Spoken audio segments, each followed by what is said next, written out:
I'm going to talk about sanctions available at Major AGAI 67 following conviction in the criminal civilian courts.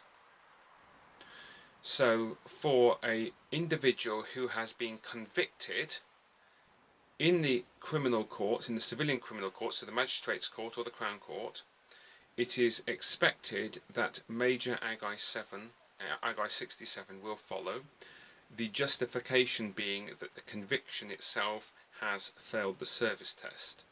So that is how the chain of command circumvent the rule about double jeopardy. So a conviction in the civilian criminal courts can still lead to a sanction under Major AGAI 67, because of course Major AGAI 67 is not a criminal procedure like a charge or court-martial. So that is how the matter is presented, and that avoids the double jeopardy rule. One thing to say is that a matter that results, or a conviction that results, that is an immediately spent, so for example a absolute discharge, an absolute discharge that is immediately spent would not be expected to result in Major AGAI 67. Now, looking at the Major AGAI 67 guidance, the rule for sanction depends upon the particular type of conviction. So the more serious the conviction, the greater the sanction. At one end of the scale, there would be convictions for riot, for grievous bodily harm, for serious sexual offences, that, assuming they didn't result in an immediate custodial sentence in the civilian prisons, would be expected to result in a sanction of discharge. At the other end of the spectrum, a conviction, for example, for watching television without a licence, it would be expected generally that no separate sanction would be awarded under Major AGAI 67. And then in between, there is a considerable number of civilian offences that are recommended for various degrees of sanction at Major AGAI 67. One anomaly, it seems to me, relates to drugs. Under Major AGAI 67, any drug offence is categorised as being serious enough to justify discharge.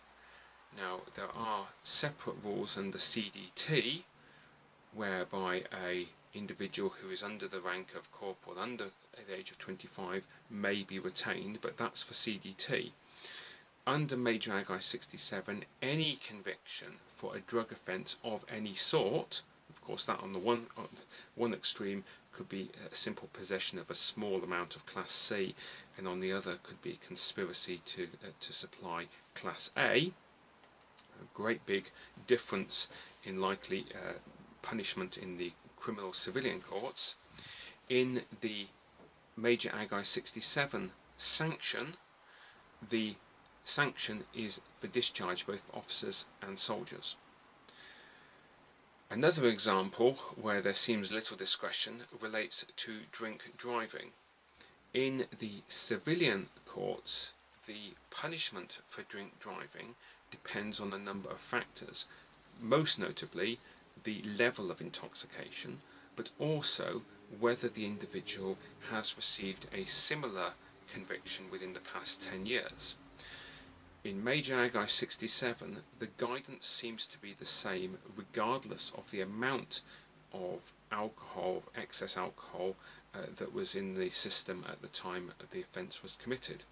The guidance is reduction in rank. The difficulty with that, of course, is first, individuals who are the rank of private, well, they can't be reduced, so they may have to have some kind of separate sanction, such as marking time or something of that nature.